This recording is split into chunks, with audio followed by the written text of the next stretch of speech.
Good day and welcome to the Bilson Sundberg Creative Solutions for Home Builders Entering into Joint Ventures webinar. Today's call is being recorded. At this time, I would like to turn the call over to Stephen Lear, Corporate Partner, Bilson Sundberg. Please go ahead. Thank you very much. Welcome, everyone, and thank you for participating in this webinar. My name is Steve Lear. I'm a partner in the Corporate and Tax Departments of Bilson Sundberg. This is the second in our series of monthly Homebuilder webinars. We're a commercial law firm of about 100 lawyers where we specialize in representing public and privately held home builders in all areas of our practice.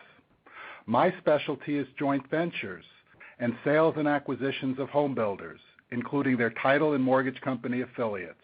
I've been practicing for about 30 years. I've prepared literally hundreds of operating agreements for joint ventures across the country, most of which have been for home builders, and some have had real property values with a build-out value in the billions of dollars, or at least that was the value at the time we entered into them. I recently served as the recording secretary of the Florida Bar LLC Act Drafting Committee, a 5-year project where we totally rewrote the entire Florida LLC Act and analyzed every provision and compared them with other state and model LLC acts. We have a lot of material to cover today, so without further ado, let's dig in. Goals for what we're doing, goals for our presentation. We're going to discuss why joint ventures are popular with home builders. We're going to examine the following areas, major areas of joint venture operating agreements and joint ventures in general. The choice of jurisdiction of formation, that means where should you form your LLC. We'll talk about capital contributions, including remedies for default. We'll talk about management provisions, distributions, transferability and transfer restrictions, and exit strategies. We'll probe into some of the material issues that home builders face in entering and forming joint ventures and discuss practical alternatives to address them. We'll also provide for questions at the end, so if you have any questions, jot them down. Now, we're limited in what we can discuss. We only have an hour, and I literally could spend hundreds of hours on any one of these, not hundreds, I could spend many hours on any one of these topics. So let's talk about why home builder joint ventures. Well, what is a joint venture? If you go to the Black's Law Dictionary, it's a joint undertaking of a particular transaction for mutual profit. It technically means a one-time, one-off deal or grouping, but I use it in the broad sense of the word for all multi-member LLCs and partnerships. A partnership and an LLC can get to the same place, but for this seminar, I'll assume that the joint venture is an LLC and that it has two members, one of whom is a subsidiary of the home builder, we'll call that home builder, and the other is the money partner like a fund. I'll refer to that as the investor. If you're looking at the slideshow, there's a number of terms that I've capitalized or bold. Those are generally terms of art, used LLC lingo. I'll try to explain them as I go along. What are the benefits of home builder joint ventures? Well, they're a good way to finance acquisitions of land, particularly during tight debt markets and hard to get acquisition loans. Moreover, in today's appreciating residential real estate market, home builders are very attractive to funds, private equity, hedge funds, other institutional investments. They have cash. This is a hot market, so it's a good teaming. A joint venture also allows the home builder to generate fees, and there's lots of different types of fees. Sometimes you'll have acquisition fees, management fees, and you may have disposition fees, one or several or all of them. For public home builders, and those of you who are out there are public home builders, you probably are well aware of FASB Interpretation Number 46, Consolidation of Variable Interest Entities. If you don't know it by that name, which is the accounting technical name, we call it FIN 46. and I'm a licensed CPA. In fact, I'm a reformed practicing accountant, but I'm no FIN 46 expert. It's very complex. It's a moving target that appears to, the interpretations change almost daily. But what it generally does is it requires the home builder to not have more than 50% of the rights, liabilities, and risk vis-a-vis the members. What FIN 46, it's the accounting consolidation rules, what it does is if you comply with it, it keeps non-productive assets such as raw land before it becomes a buildable lot and can be sold, and any related debt off of the books of the home builder. That'll improve your Wall Street performance ratios. FIN 46 generally requires the business plan to be approved by both members and will limit the percentage of joint venture property that the home builder will acquire. A little bit on lessons learned from the downturn. The simple lesson for most intents and purposes is that joint ventures generally work much better in an appreciating market. Prior to 2007, we were going gangbusters. Everyone was making lots of money. Investors paid far less attention to the operating agreement. After the crash, they hired litigators to look at every sentence to see whether there was a way out. Capital contributions defaults increased. Investors didn't want to put any more money into the projects. What we also saw was investors giving passive resistance.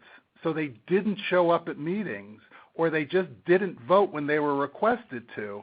And you had a lot of operating agreements that didn't deal with this scenario. So let's get into the meat of our presentation. Let's talk about where do you form, jurisdiction of formation. A little bit of LLC Act Interpretation 101. LLCs are creatures of contract. The operating agreement is the heart of the LLC, and it governs the LLC, and each state has its own unique LLC statute. All of them are what we call default statutes. What they do is they fill in any gaps where the operating agreement is silent. Remember that operating agreement can be written, verbal, sometimes by course of conduct, but whatever it is, where it doesn't provide to the contrary, the statute will fill it in. So you can change the statute in many cases through your operating agreement, but certain provisions can't be changed, and if you put them in your operating agreement, they'll be void. I'll call those non-waivable provisions. So like it is for most entities in commercial transactions, Delaware is the king of LLC states for sophisticated parties. The reason is Delaware generally will enforce whatever terms of the operating agreement the parties desire. Good faith and fair dealing, the implied contractual covenant of good faith and fair dealing, that's virtually the only non-waivable provision in Delaware. The new Florida LLC Act, for example, now has 11 non-waivable provisions. Also, Delaware has the advantage of the Chancery Court. Hands down, the best business court in the country. They're very good at what they do. A lot of state courts are very bad at interpreting operating agreements and LLC provisions. Delaware is also very beneficial if the home builder is the manager, is managing the venture. We're going to talk a lot about management in a little while, because it allows the complete waiver of fiduciary duty, the duty of care and the duty of loyalty, and complete exculpation, elimination of liability for the home builder for its actions, again, other than good faith and fair dealing requirements. So for example, if you want to be able to compete with the venture, and I assume all of you do, you may want to compete next door, you may want to compete around the country, that's an example of a fiduciary duty, which is the duty of loyalty. Clearly you can provide in your operating agreement that you can compete with no restrictions, and Delaware court will enforce it. Other states, and a lot of the model acts, say you can't completely waive fiduciary duties, and they're subject to manifestly reasonable requirements that are totally undefined. So if you want to compete with your JV, Delaware gives you certainty. So you'll find most of the operating agreements for home builders and other sophisticated parties are in Delaware. Let's compare that for a moment with other states. Other state LLC acts, and there's about 17 states that now have some form of either they've enacted or in their process of enacting the Model LLC Act that the Uniform Law Commission promulgated. Florida we just adopted a form of the Model Act as our base. And we talked about there's numerous non-waivable provisions, and there's also a lot of provisions that are waivable. But the key is you have to know that they're there in order to waive them, or else they may have unintended consequences. So if you want to form in any state other than Delaware, make sure that your counsel is thoroughly familiar with the State LLC Act, and not only its non-waivable, but also its waivable provisions, so you can be sure to expressly waive them and know what your deal is. Let's move to capital contributions. Joint venture may be funded with capital contributions or a combination of capital contributions and debt supplied by the members. The general tax rules are that you need some level of capital contributions. And in general, you can contribute cash, you can contribute past or future services, property, or anything else of value. Usually there's a distinction between your initial capital contributions and your additional capital contributions. So for example, your initial capital may be the purchase price of the property. So you may want pretty draconian remedies for any failure of your partner to put in its share, such as it forfeits its interest. Now, when you talk about capital contributions, the investor and the home builder have different competing interests. And the key question that I would ask each of my clients in this case, and you should be focusing on, is when you compare yourself with the investor, or when you look at yourself in general, how likely are you to default in a capital contribution that's required? Keep in mind that if the investor defaults, it's likely to have greater consequences to the home builder than the other way around. If the investor defaults and the project goes under, the home builder faces potential loss of goodwill, its home buying customers can be impacted, and it has a marred joint venture track record for future deals. For the investor, it's just another investment.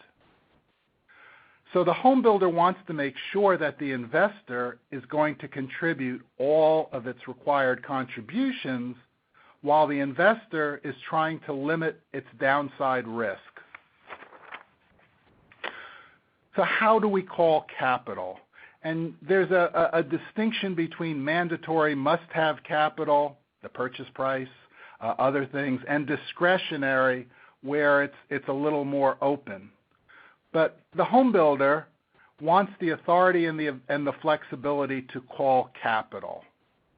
So it wants the operating provision to be extremely broad. An example of extremely broad would be amounts necessary to implement the business plan, or amounts determined necessary to realize the purpose of the joint venture. Where you end up in all of these provisions is going to be a function of negotiating leverage and a number of factors. Because if you look, the investor wants the opposite. The investor wants as tight as possible, limited, specific amounts during specified periods set forth in the business plan. And they want to make sure they're on top and they have control over capital that's called.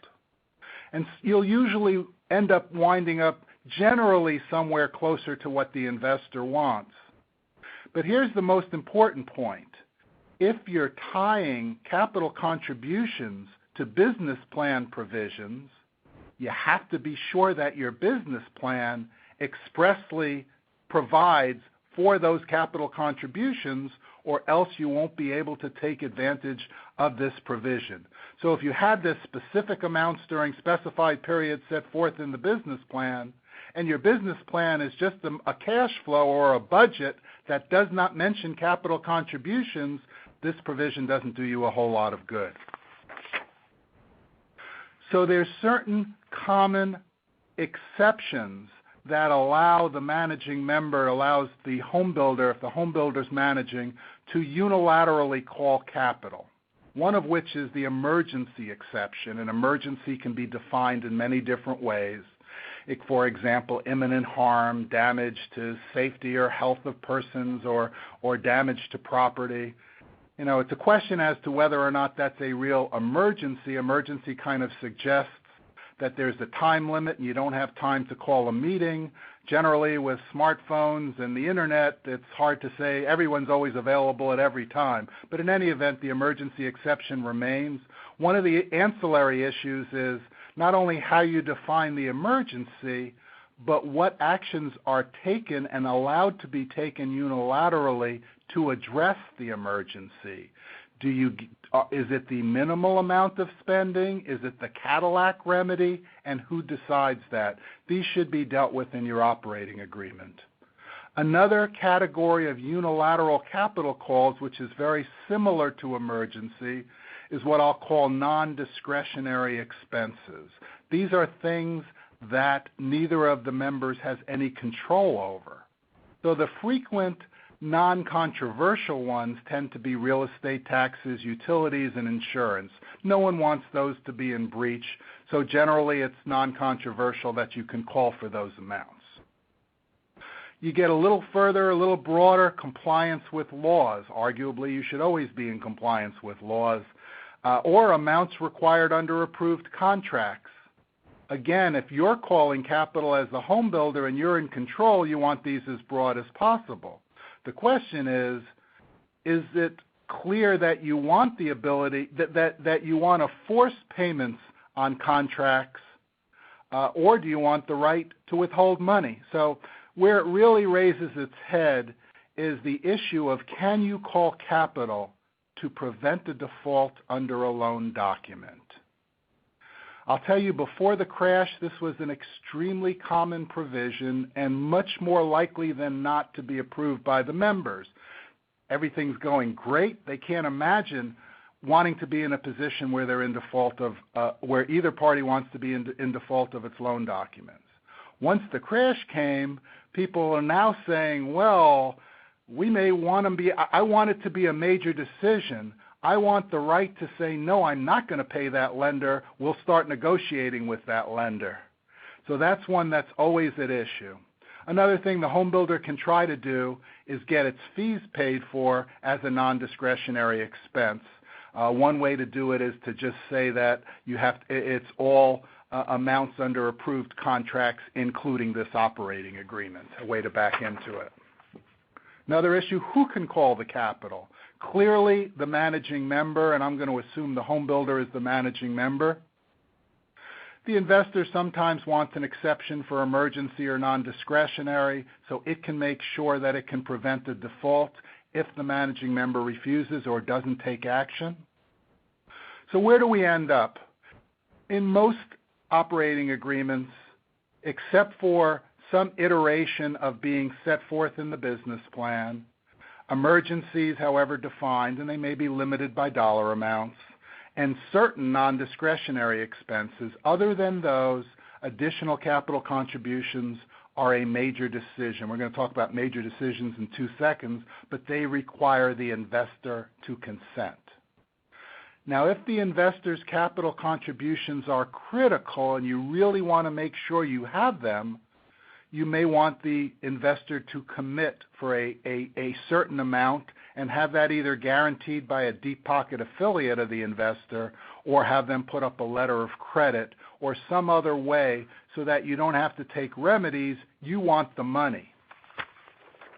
But let's talk about normally what happens if one of the members fails to make a capital contribution, often referred to as a capital default.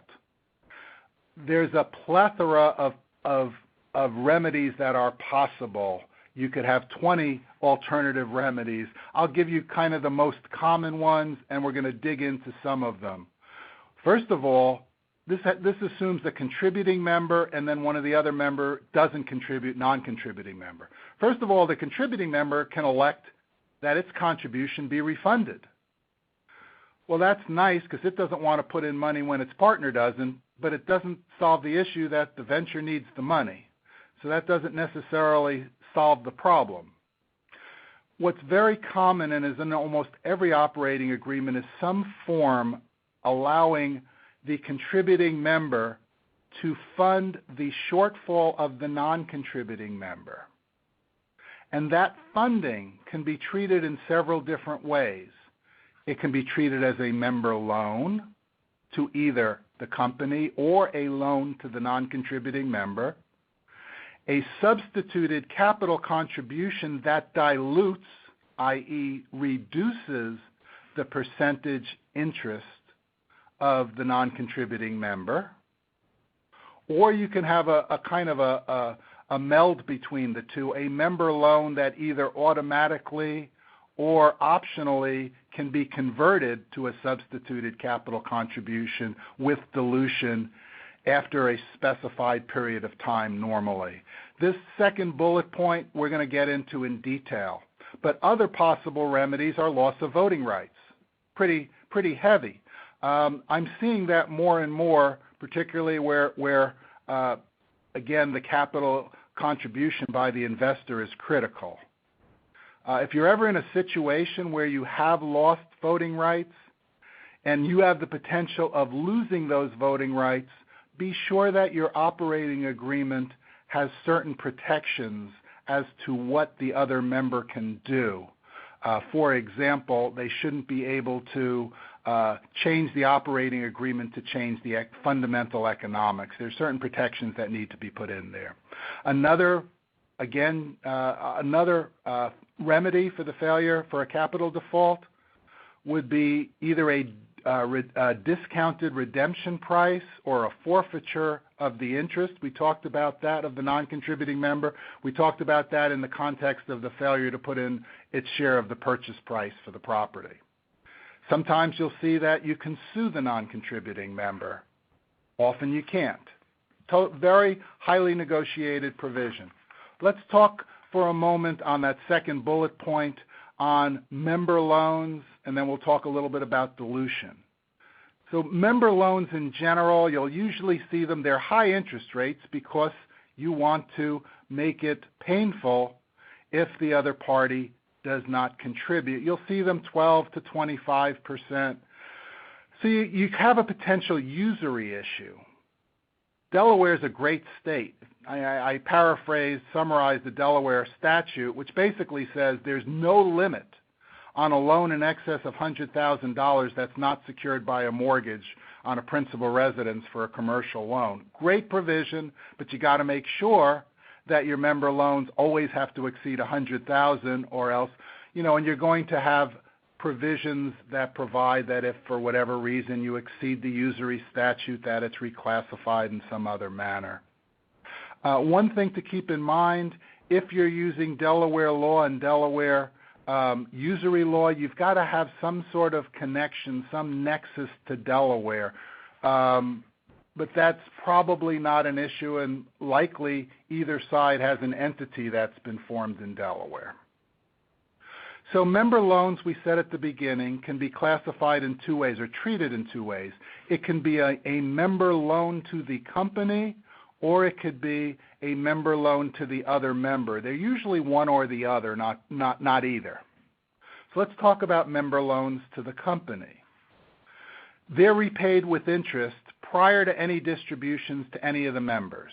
So you've loaned the company, and therefore the percentage interests of the members don't change. Now here's an important concept that a lot of operating agreements miss. In order for this to work, the contributing member's contribution also needs to be reclassified as a loan. If not, it will have contributed more than the non-contributing member, and that'll skew the percentage interest and capital accounts. You also need, if you have a member loan to the company, you got to check any debt financing covenants if you have debt financing, because they often limit the company to incur debt. So you need to make sure the member loan is carved out. These loans are generally unsecured. And also, if there's any kind of usury issue, you'll often see this reclassified, called a preferred return, which is an equity concept as opposed to debt, a member loan. The short answer is it falls more or less in the same place in the debt equity priority stack, so that the rules are pretty similar as to when the funding member would receive a return, but because it's equity, there's no limits on usury. So it could be, for example, a 30% or more return without under any state. It's equity, so that you can get around the usury statutes. Okay, let's talk, on the other hand, member loans to the non-contributing member as opposed to the company.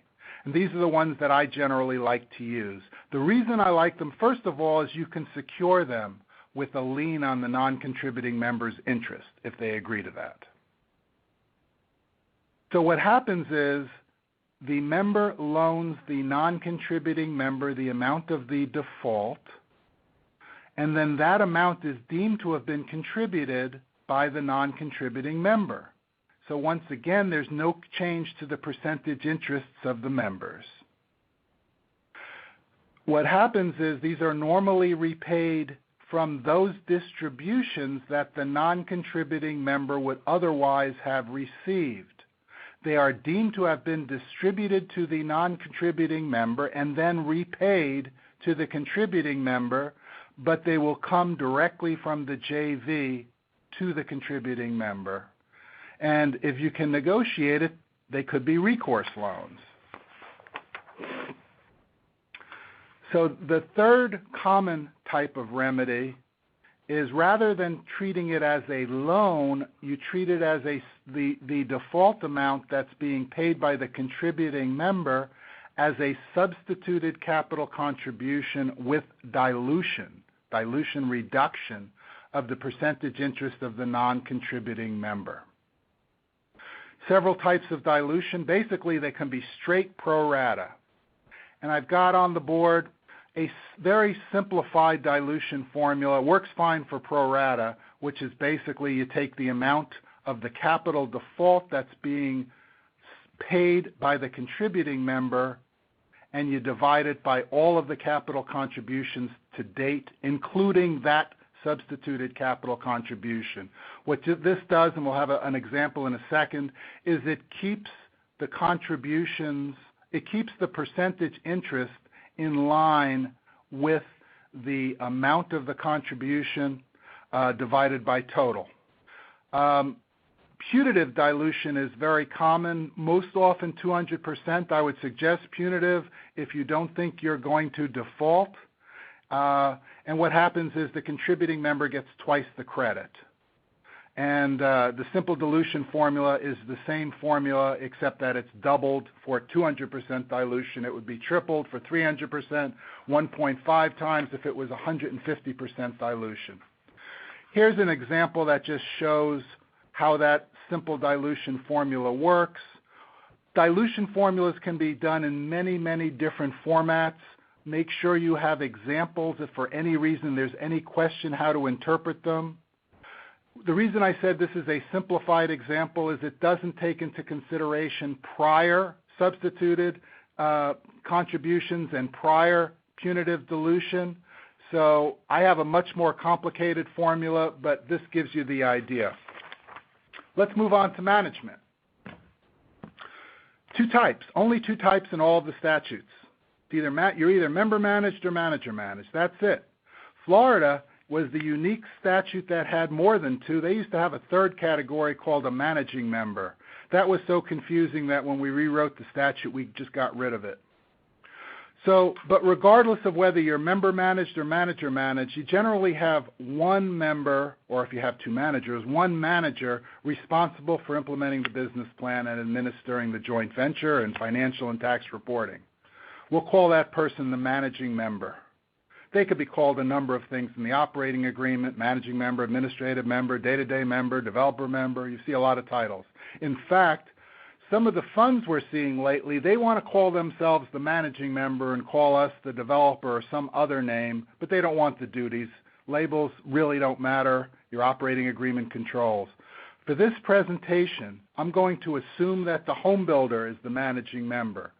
If you're not, and if you're the non-managing member, it's kind of the reverse arguments and the reverse positions of what we're going to talk about.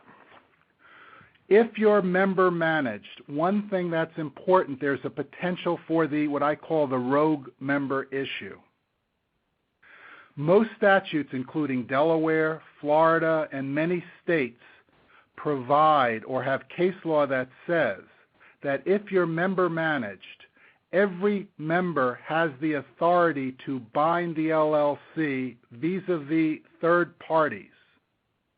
So even if your operating agreement says the home builder is the only party, the only member that has the right to sign contracts and bind the venture, but that the investor goes to a third party who hasn't asked for your operating agreement and doesn't know to the contrary, that investor can sign that contract and bind the venture. Now, you may have a cause of action for a breach with the investor, but you're still subject to that contract. So if there's any issue about a possible rogue member, I suggest you use managers instead of members and have a sole manager being the home builder, because the statute says that if you're manager managed, only the managers have the right to bind you vis-a-vis third parties. And that still gives that under the statute, the investor can still approve major decisions. It doesn't change the provisions. It just protects you against the rogue member.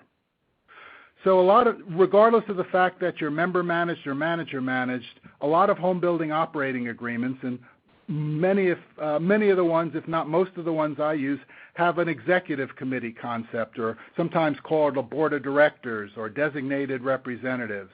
These are designated, specified people from each side who can vote, who can make decisions. And the beauty of this is that you know who's going to be sitting across the table, and you also know whether they have authority. And you may want approval rights as to who's an executive committee member. It also makes your governance very similar to a corporation. Let's talk about major decisions, generally in every agreement. Because typically the structure is that the managing member has the plenary authority, can do anything except for major decisions. And those the investor must approve. The scope of the major decisions is a huge negotiation point. When I represent investors, I've got a list of about 52 that I can add, every shape and size to give. But the investor wants it to be extensive. Although once they get into operations, they often don't really want to be bothered with every decision. The managing member wants a limited list. You want to be able to implement your business plan without going to your other side for every single action. Keep in mind that it's a veto right. It's a right that the investor has on major decisions. Even if it's a minority investor, they'll generally have that whole veto right. Now, one way not to have to go for every major decision is to tie a deemed approval to your business plan.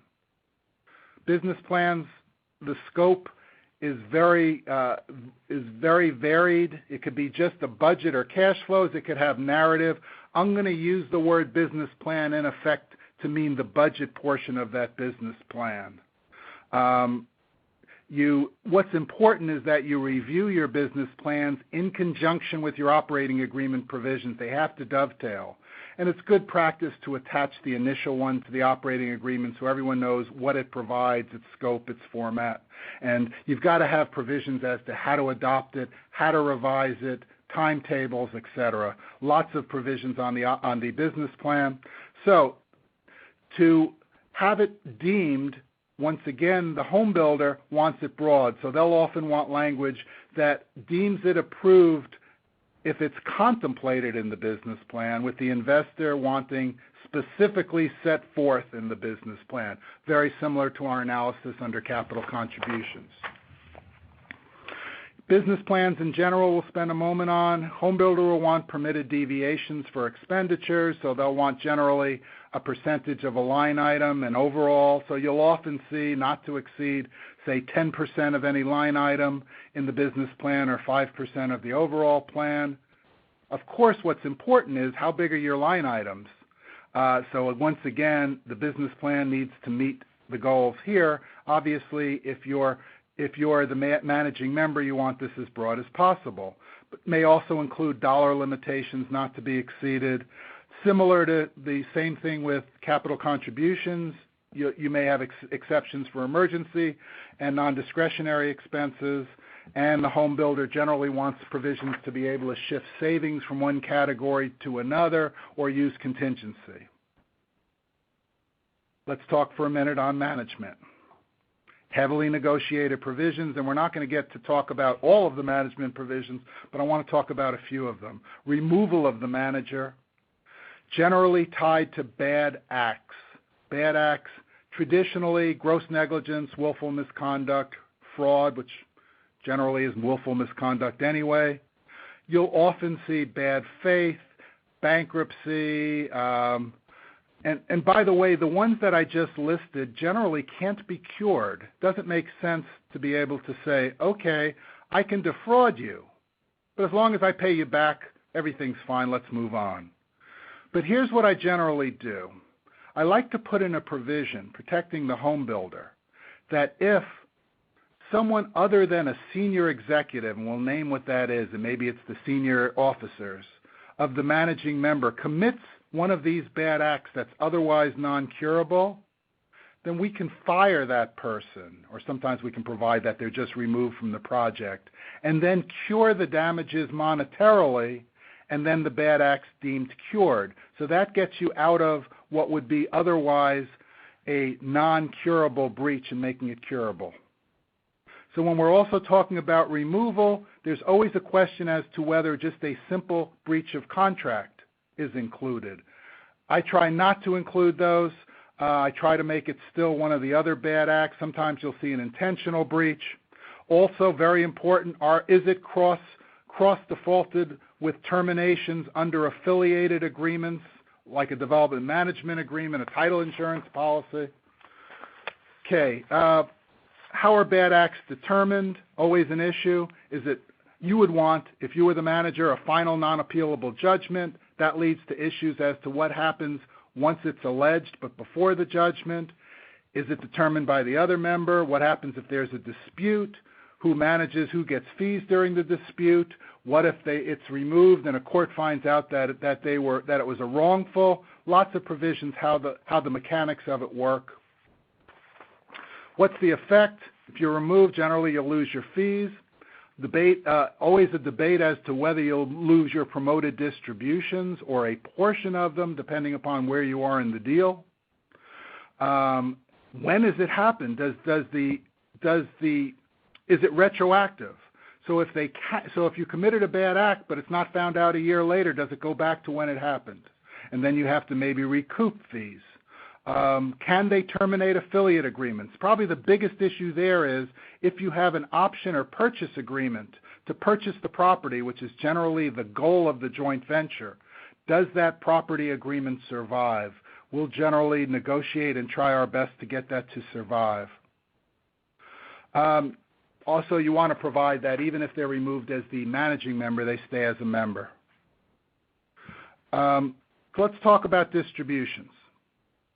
So just kind of basic, you generally have a concept that you distribute available cash, sometimes it's called net cash flow, and that's net of a reserves for contemplated expenditures, loan, maybe a sinking fund, capital expenditures. So just a misnomer. Sometimes you hear people talking about distribution of profits. You don't really distribute profits, you distribute cash. It may or may not coincide with profits. Who determines available cash and reserves? Always a big issue. Obviously, the managing member would like to do it unilaterally, but generally it's a major decision. So distributions, the name of the game is promotes. The managing member generally gets promoted distribution if the investor receives specified financial returns or receives more than specified returns. Promoted means you're getting more than you otherwise would have pro rata. And you could see several levels of promote. So you could see 50-50 until the investor gets a 12% IRR, in which case it's 60-40 in favor of the managing member. And then if there's a 15% IRR, it goes up to 70-30. You could have lots of levels, and that's often referred to as the waterfall. And sometimes you'll see a distinction between distribution formulas for available cash from operations versus net proceeds from sale or refinancing. Whether or not you have this distinction usually depends on whether the project's generating operating cash during operations. Like if you have a leased multifamily project, that's throwing off cash, so you may have it so that there's not a return of capital component before there's a promote. Compare that with a JV to develop land into blue top lots. That doesn't generate cash flow until you sell those lots, so you may have a provision that doesn't only one level of waterfall. Distributions, you can structure it as preferred returns. That's similar to interest, where you have like a 17% preferred return compounded monthly. And then you'd also have to provide for separately a return of capital. Or sometimes, more often, I see them as internal rates of return, IRR. The IRR concept includes the return of capital within it. So IRR definitions are complex and they're varied. Make sure your CFO approves it so that you know that they are being computed in the way they are described in the contract. Now, if there are any promoted distributions, the investor may require a clawback. What a clawback is since you're getting distributions based on reaching certain economic hurdles, if a capital contribution is made later on after you've paid money under one of these hurdles, everything gets recomputed because the money that was just contributed hasn't received the IRR. So technically, that means that the home builder has been overpaid. And so they'll require that amount to be refunded so that it's trued up. Usually done at the end of the deal, sometimes periodic. If you're going to fight like hell against them, but they're sometimes, more often than not, but they're sometimes included. And the investors may require that to be guaranteed. Let's move on to transfers and exit strategies. Transfers are heavily negotiated, extremely broadly defined. I've given you an example here. You'll see directly, indirect, sell, exchange, hypothecate, pledge, and then you'll see any direct or indirect interest. Again, very, very broad. And the reason is you want to know who your partner is. You want to know who you're in bed with. So, and it's very important to cover direct and indirect transfers of direct and indirect interest. So you don't want someone able to circumvent transfer restrictions by just going up one level and selling that entity. So, for example, selling an interest in the member of the member to get around this provision. Both of the parties, some of the interests are consistent and some of them are totally adverse with regard to transfer restrictions. Basically, you're doing the deal because you know and trust one another, and you want to make sure, well, the home builder wants to make sure that they have funding wherever they need it, and management it can work with. It wants to know they're going to get through the business plan and other major decisions. But it understands that the investor can have passive will have passive investors of its own. That's no big deal. So usually we're fine with investors transferring to some agreed percentage to third parties as long as a specified management group remains in control. Now, what those terms are depends on the ownership structure of the investor, where it starts out, how it's owned, who the parent is. The most important thing is who is important. Who do you want to control? Who's sitting on the other end of the executive committee? Who are you making deals with? Who's voting? Now, the investor, on the other hand, they're relying on the reputation and expertise and experience of the home builder. They generally want the home builder to have skin in the game. They want minimum ownership requirements, and they're going to heavily restrict transfers. You can't just transfer to Joe Blow because they're relying on you as the home builder. But so long as you continue to control, you should be able to have some sort of transferability, often 49%, sometimes greater, highly negotiated. Very important.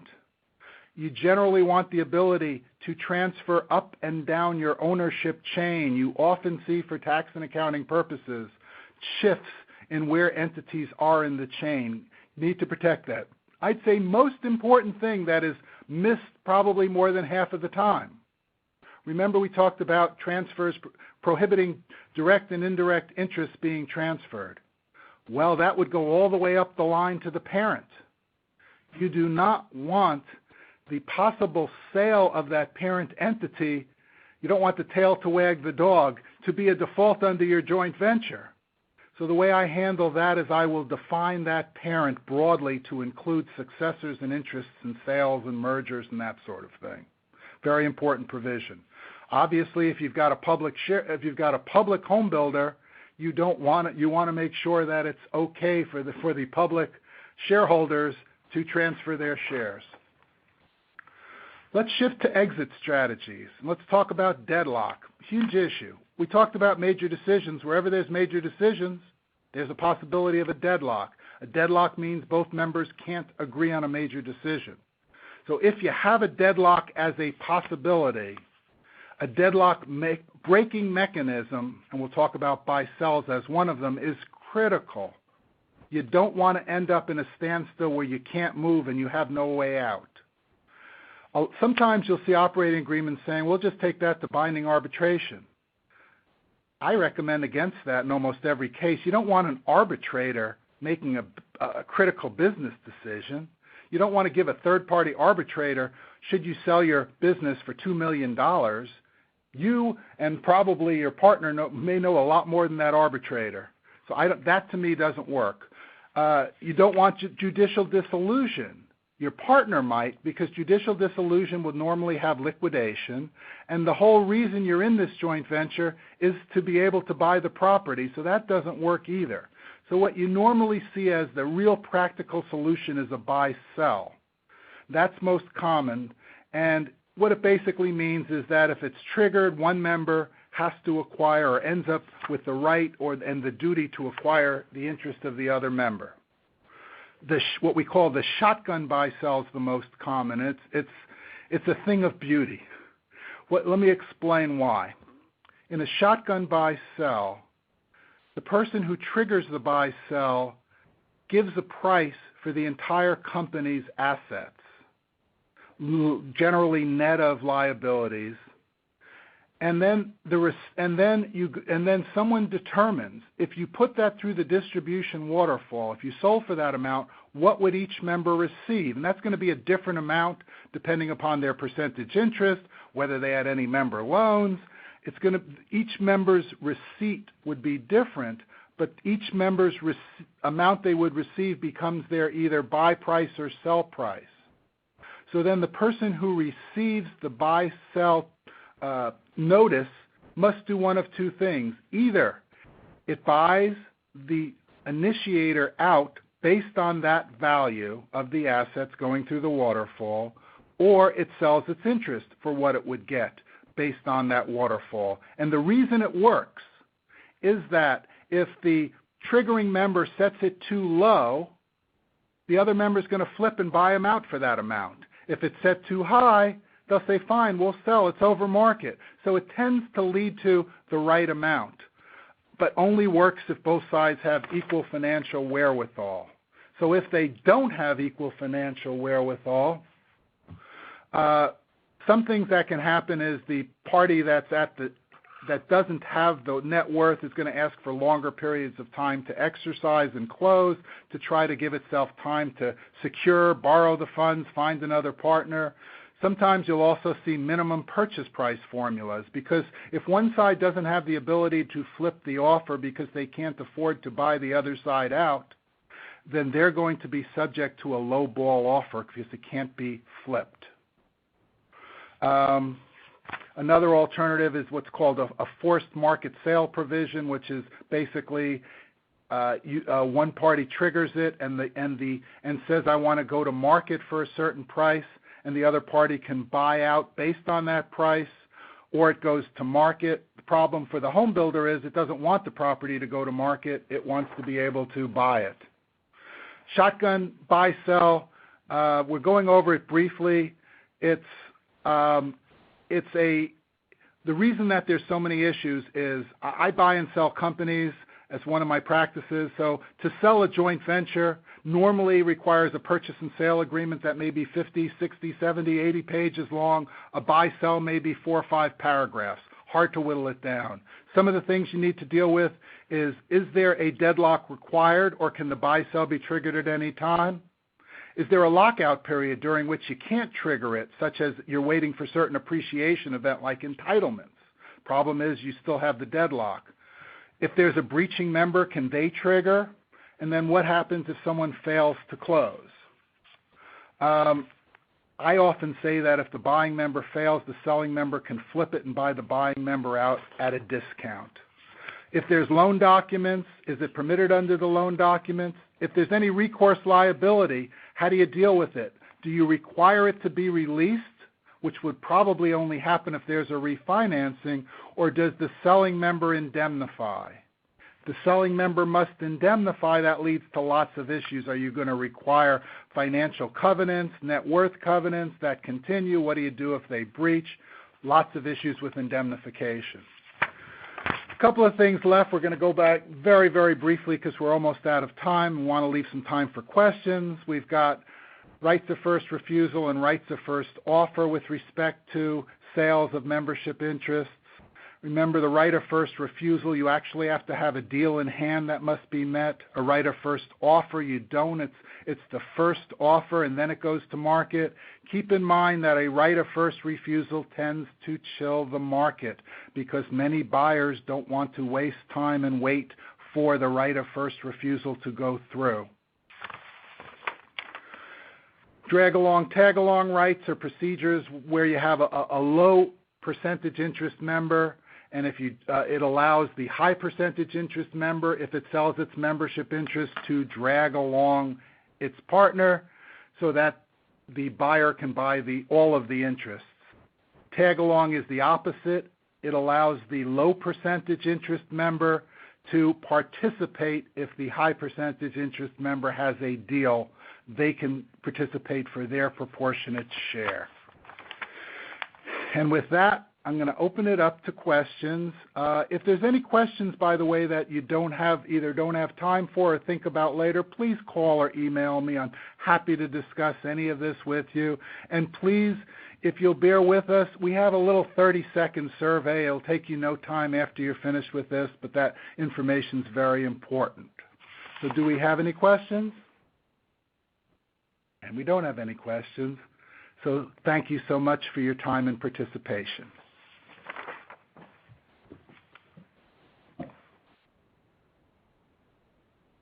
And that does conclude today's call. Thank you all for your participation.